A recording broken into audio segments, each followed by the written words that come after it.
संजीव जी, आप पश्चिमी उत्तर प्रदेश से आते हैं और आपकी सरकार वादा करके आती है कि हम 15 दिन में गन्ना किसानों का भुगतान कर देंगे। क्या वजह है कि अभी तक आप गन्ना किसानों का भुगतान नहीं कर पाए? उनको आंदोलन करना पड़ता है, उनको अपने खेत में फसल जलानी पड़ती है। 2014 से 20 तक अगर आप लगातार देखेंगे, कोई साल ऐसा नहीं है कि केंद्र सरकार ने 7-8 हज़ार करोड़ का पैकेज ना दिया हो।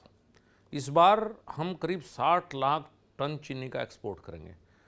प्रति किलो 10.5 रुपये सब्सिडी दे रही है केंद्र सरकार इस चीनी को एक्सपोर्ट करने के लिए, जो एक्सेस चीनी इस देश में है।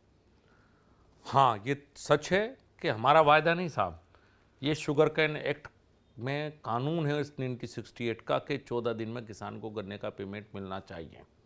और ये भी सच है कि इस कानून का जब से कानून बना आज तक पालन नहीं हुआ। ये वायदा नहीं, ये कानून है। कई बार ऐसा लगता है कि किसान हित में बनने वाले कानून का पूरी तरह से पालन नहीं हो पाता। उनमें से एक गन्ने का मामला है साहब, इस पर गंभीरता से सभी प्रदेश सरकारों को सोचना चाहिए। ये पश्चिम उत्तर प्रदेश की नहीं है, कई और प्रदेशों की भी समस्या है। महाराष्ट्र में भी काफ़ी गन्ना उत्पादक राज्य है और भी कई स्टेट्स हैं। हाँ, इस पे एक गंभीरता से विचार करके इसका हल होना चाहिए और किसान को 14 दिन में गन्ने का पेमेंट मिलना चाहिए। हमारा वायदा नहीं, कानून भी है। हाँ, अभी तक वो कानून का पालन नहीं हो पाया। हमने शुगर मिल चलाई आखिर तक। इस साल योगी जी ने एक दिन भी शुगर मिल बंद नहीं होने दी लॉकडाउन में। लगातार आखिरी दिन तक गन्ने की पिराई हुई, गन्ने की प्रोडक्शन बहुत बढ़ गई, पेमेंट भी बढ़े हैं, लेकिन 14 दिन के किसान को आज भी पेमेंट नहीं मिल पा रहा है। बाल्या जी, आप विपक्ष की भाषा बोल रहे हैं कि ऐसा होना चाहिए। आप सरकार में हैं, दोहरे इंजन की सरकार है, केंद्र में आप हैं, राज्य में प्रचंड बहुमत से हैं, अब कौन करेगा? देखिए, संजीव बालियान मंत्री होने के साथ साथ सांसद भी हैं। मैं ये बातें सांसद के तौर पर कह रहा हूँ आपको, और मेरा प्रयास रहता है मैं किसान हूँ, किसान हित की बात करूँगा।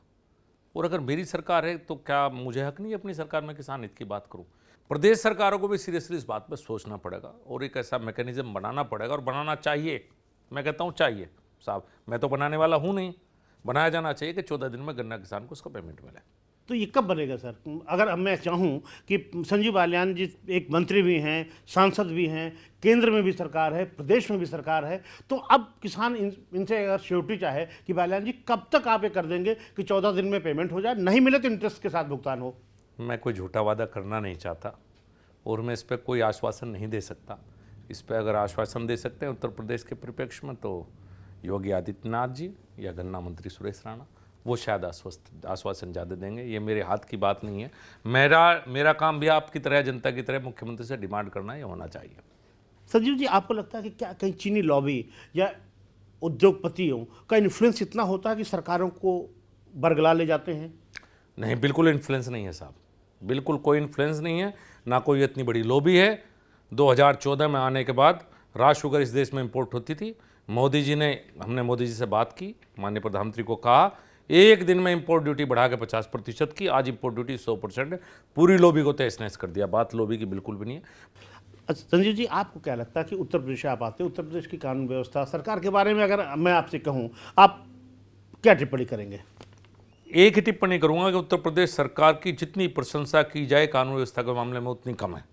उत्तर प्रदेश को योगी जी का सबसे बड़ा प्लस पॉइंट अगर मेरी नज़रों में कोई है, हमारे यहाँ चोरी, डकैती, राहजनी, बदमाशी, एक तरह से एक ऑर्गेनाइज क्राइम जो था, वो सब तहस नहस है, मुझे कहीं दिखाई नहीं देता।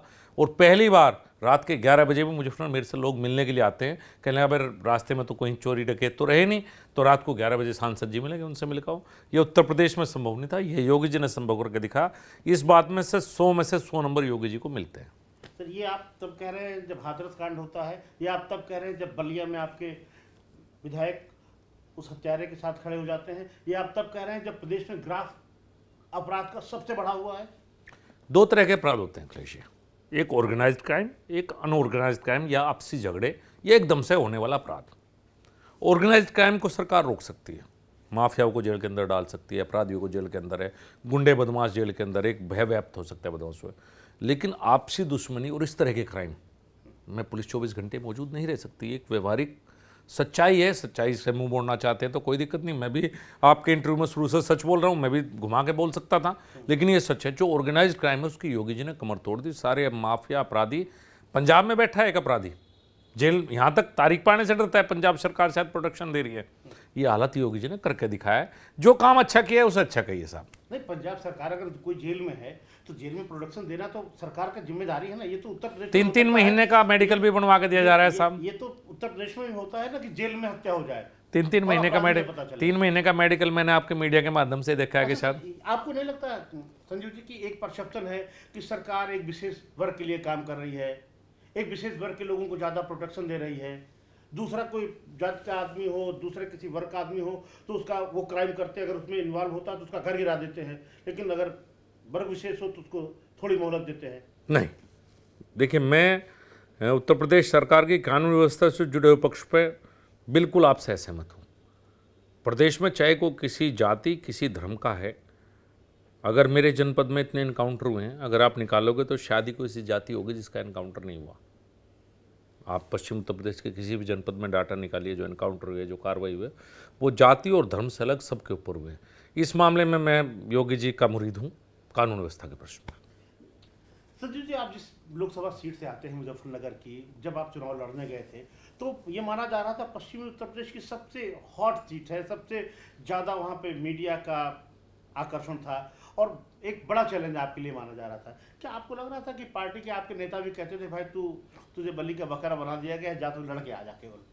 नहीं, ऐसा तो किसी ने नहीं कहा, लेकिन मेरा यही था कि मैं मुजफ्फरनगर का रहने वाला हूँ और सीट बदलने का मतलब है कमजोरी, और हमारे पश्चिम उत्तर प्रदेश में कमजोरी को पसंद नहीं किया जाता, वहाँ मजबूती को पसंद। सामने सीट बदलने का नहीं, मैंने कभी ऐसा सोचा भी नहीं। मैं भगोड़ा नहीं हो सकता जीवन में, और कुछ भी हो सकता हूँ।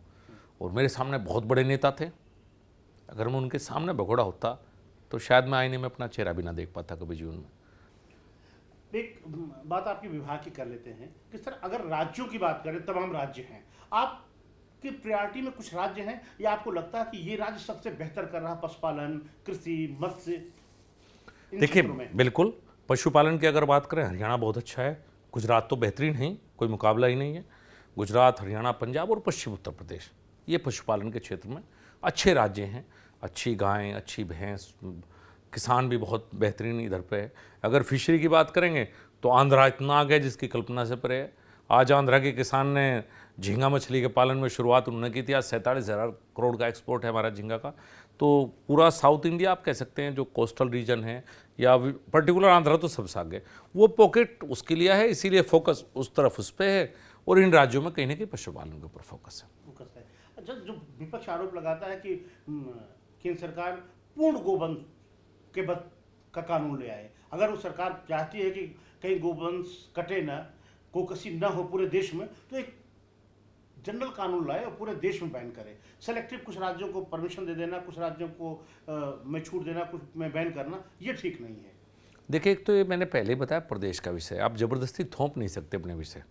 ये कानून ज़्यादातर राज्यों में, नॉर्थ ईस्ट के कुछ स्टेट हैं जिनमें कानून ये नहीं है, गो वहाँ, और केरल में मात्र। बाकी देश में संपूर्ण रूप से गोवंश को वो है, उनका वध नहीं किया जा सकता, उनका मीट का सेवन नहीं किया जा सकता, और केंद्रीय कानून नहीं बना सकते। प्रदेश का विषय है। देखिए, यहीं कन्फ्यूजन है। अमरिंदर सिंह कुछ कर रहे हैं, कुछ भी कर रहे हैं, मीडिया अच्छा रही है, कोई पूछने वाला नहीं। अमरिंदर सिंह, जब तुमको अधिकार नहीं, जब मुझे अधिकार ही नहीं है इस कानून को बनाने का, तो मैं बना कैसे दूंगा साहब? ये प्रदेश का विषय है, ये मेरा विषय है ही नहीं। जिन ज़्यादातर देश में आप ये कहते, देश के बहुत छोटे हिस्से में बैन नहीं है, तो नहीं तो पूरे देश में बैन है पहले से।